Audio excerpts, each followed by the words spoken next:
Hello everyone, good morning. সবাই আশা করি খুব ভালো আছো, আর আমরাও কিন্তু অনেক ভালো আছি। কারণটা কি জানো তো? আজ ভোরবেলা 5টার সময় তোমাদের দাদা ভাই চলে এসেছে বাড়িতে। আসলে কাল রাতেই চলে আসতো, কিন্তু ট্রেনটা পায়নি। একটু সময়ের জন্যই ট্রেনটা মিস হয়ে গেছিলো, তো যার কারণে কাল রাতে আর আসতে পারেনি। একদম ভোরবেলার যে ফার্স্ট ট্রেন 3:15-তে, সেই ট্রেনটা ধরেই আর কি চলে এসেছে। আজ যেহেতু সরস্বতী পুজো, সেহেতু দেখতেই পাচ্ছ আমি পুজোর গোছাতে বসে পড়েছি। আজ জানো তো অনেক সকালে, মানে তোমাদের দাদাভাই এসেছে 5টার সময়, আর আধ ঘন্টা মতো শুয়েছিলাম, 5:30, তারপরেই উঠে গেছিলাম। আর উঠেই সমস্ত বাসি কাজকর্ম সেরে, স্নান টান সেরে এই যে পুজোর গোছাতে চলে এসেছি। কারণ ঠাকুর মশাই আসবে বলেছে সকাল 7টায়, তো 7টার মধ্যেই আমাকে সবটা গুছিয়ে রাখতে হবে।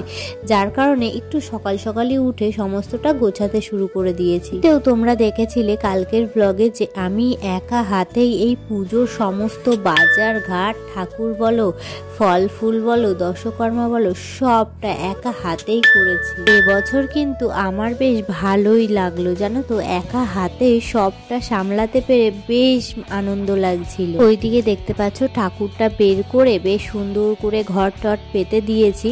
ফুল দেওয়া হয়নি যদিও বা, শুধু ঠাকুরকে একটা ফুলের মালা এনেছিলাম, সেটাই পরিয়ে দিয়েছে। আর এইদিকে অন্যান্য যে সমস্ত কিছু গোছানোর জিনিসগুলো রয়েছে সেগুলোই গুছিয়ে নিচ্ছি। ধরো 5 ফল, 5 মিষ্টি, ভুজি, তারপরে যে মিষ্টি দেবো সেই মিষ্টি, ফল কাটা, মানে পুজোর যাবতীয় যা গোছানোর সেগুলোই আমি একে একে গুছিয়ে নিচ্ছি। এমনিতেও সরস্বতী পুজোতে কিন্তু খুব একটা বেশি কিছু লাগে না, তাই গোছানো বলতে ওই কোনো রকমে একটু নৈবেদ্য তৈরি করে 5 ফল 5 মিষ্টি দিলেই আর কি পুজোটা হয়েই যায়। তো এটাই মনে হয়। আর জানো তো আজ কিন্তু আমরা সত্যি অনেকটাই খুশি।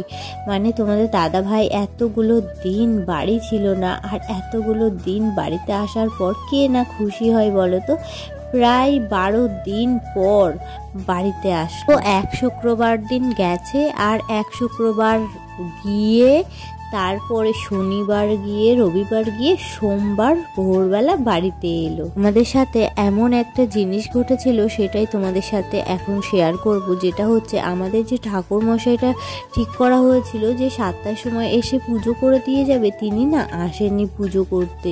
আর এদিকে আজকের ওয়েদারটা দেখো, এখন কিন্তু প্রায় 7টা বাজতে চললো, অথচ দেখতে পাচ্ছ বাইরেটা কি কুয়াশা, পুরো চারিদিকটা কুয়াশায় ভরা, আর পুরো অন্ধকার অন্ধকার টাইপ। জানো তো যখন ভোর 5টা বাজে তখন তো তোমাদের দাদাভাই বাড়িতে এলো, আর তখন আমি উঠেছিলাম, বাপরে বাপ, বাইরের দিকে মোটে কিছুই দেখা যাচ্ছিল না। তো যাই হোক, এখন অনেকটাই পরিষ্কার হয়েছে। তবে 7টা বাজে, বাইরের দিকে দেখলে কে বলবে যে এখন 7টা বাজে। দেখো আমি কিন্তু এখানে নৈবেদ্যটা করে নিচ্ছি, নৈবেদ্যটা করা হয়নি, তো এটাই করছি এখন। আর আমি জানো তো কালকে কি করেছিলাম, ব্রাহ্মণ বলেছিল 7টার সময় আসবে, তাই জন্যই আমি কাল রাতেই জামা টামা ছেড়ে হাত পা ধুয়ে ফল টলগুলো ধুয়ে রেখেছিলাম। সকালে উঠে স্নান টান সেরে জাস্ট ফল টলে একটুখানি গঙ্গা জল ছিটিয়ে নিয়েছিলাম।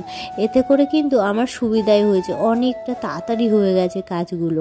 আজ বাড়িতে পুজো, তাই জন্যই কিন্তু শাড়িও পরে নিয়েছি। তোমরা তো দেখতেই পেলে, কেমন লাগছিল অবশ্যই কিন্তু কমেন্টে জানিও। এদিকে ওই ঘরে তোমাদের দাদা ভাই ঘুমাচ্ছে, প্লাস আমার ছেলেও ঘুমাচ্ছে, ওকেও একটু পরে ডাকতে যাব আমি। এদিকে সমস্তটা গুছিয়ে তারপরে গিয়ে ওকে ডাকবো। বাড়িতে পুজো হচ্ছে, আর ছেলেও তো অঞ্জলি দেবে, তো তার জন্য ওকে একটু বাদে গিয়ে ডেকে ওকে স্নান টান করিয়ে শাড়ি পরতে তো আমার বেশ ভালোই লাগে, কিন্তু শাড়ি যেহেতু পরা হয় না, সেহেতু না শাড়ি পরে সামলাতে পারি না, মানে ওই যে শাড়ি পরে হাঁটতে পারি না। অনেক দিন পর আজ শাড়ি পরলাম, আর বাড়িতে পুজো, একটু শাড়ি না পরলে হয় বলো তো।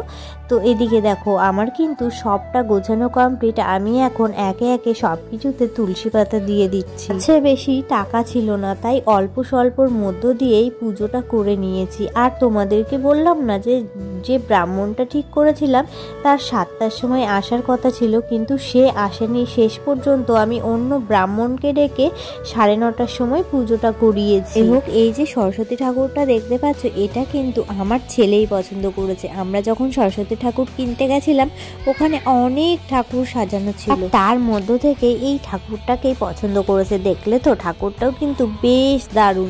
দেখতেই পাচ্ছ আমার কিন্তু সমস্ত পুজোর গোছানো কমপ্লিট হয়ে গেছিল। আর এখন যেটা তোমাদেরকে দেখাচ্ছি সেটা হচ্ছে পুজো হয়ে যাওয়ার পর প্রসাদ খাওয়ার ব্যাপারটা হচ্ছে ওই যে পঞ্চমীটা ছিল ও 10টা পর্যন্ত, তো তার আগেই যেহেতু পুজোটা করাতে হবে তো সেই কারণেই আর কি অত না মাথায় আর পরে গিয়ে কাজ করছিল না, টেনশন হচ্ছিল। যে ঠাকুরমশাইকে বলেছিলাম পুজো করার কথা সেই ঠাকুরমশাইকে পাইনি, সে আসেনি।